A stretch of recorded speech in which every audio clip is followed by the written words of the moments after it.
What's up, guys? I know I've taken a long time off from this YouTube shit about documenting my dad's cancer and the CBD treatment. I know there's been a lot of questions in the comments.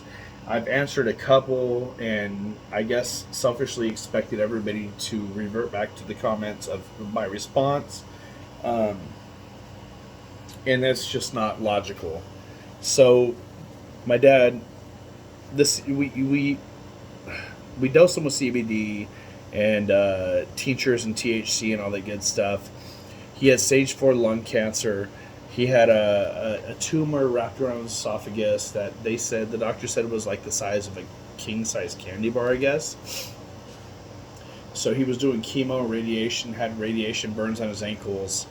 And I really did some research on CBD oil and stuff. And so we started dosing with CBD and THC tinctures for the pain and the appetite. And it started working. He had no hair, no facial hair, and he's always had a big beard and all that stuff. And if you watched my prior videos, you could see the progression within 3.5, 4 months of dosing with CBD and the tinctures and everything. We went back and he was looked at again. They did studies, biopsies, and stuff, and they found that the CBD beat the cancer and turned his cancerous tumor, benign. So he ended up having to have a catheter through his ribs because that tumor, or sorry, the growth was blocking his passage, so he couldn't get rid of fluid. So he was getting pneumonia. So I took him down to Stanford. He had a catheter in his ribs to be able to drain the fluid that was compressing his lungs. And he ended up, his girlfriend at the time put him in a home, and I was there every day trying to be with him and trying to get him back to my house. And they were drugging him up pretty bad on some really like high dose painkillers, morphine, methadone, shit like that.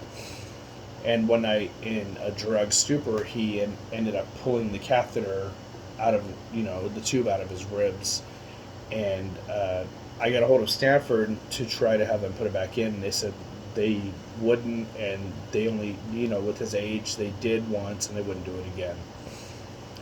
So he ended up getting pneumonia, and his lungs started, or around his lungs started filling with fluid, and it compressed his lungs. He ended up passing away.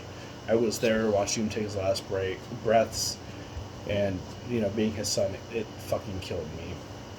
So this is just an update video to the questions that were asked. I know he passed away June 2nd of 2017. So it's been a little over 4 years. So I just wanted to give you guys an update on everything, and I apologize for being, not active and not really replying, but I just went into a deep spiral of depression. But that's exactly what happened, and CBD saved his life. They gave him 2 weeks to live when he was diagnosed with stage 4 lung cancer and stuff. And the CBD treatment saved his life and gave me another year and a half with him that I never would have had possible. My kids would have never really they would have never had their grandpa in their life that long. My daughter at the time was only 2, and she got a year or two to really know her grandfather. His ashes remain on my mantle right now, and that's still today one of my best friends. So that's the update that I've owed you guys, and I apologize for not bringing this up sooner, but it's just a hard pill to swallow with that. So thank you for all your support. And Pops is no longer with us, and I hope that if there's anything I can do to help you guys with knowledge of CBD or THC or tinctures and all that good stuff, just let me know, and I will do my best. Have a good day or night.